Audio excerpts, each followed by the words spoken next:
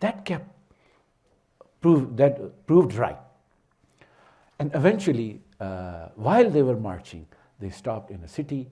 They held party ki Congress, Communist Party ki, and they elected Chairman Mao as their military leader and as the chairman of the Communist Party of China. And then Chairman Mao would hold this title until his death in 1976. That's why he's called the chairman. 1937 May, the communists and the nationalists, they joined hand against the Second United Front to fight against the Japanese. Although Japanese would not be defeated by the Chinese, they would be defeated by the Americans after Americans threw 2 atomic bombs in Hiroshima and Nagasaki in 1945.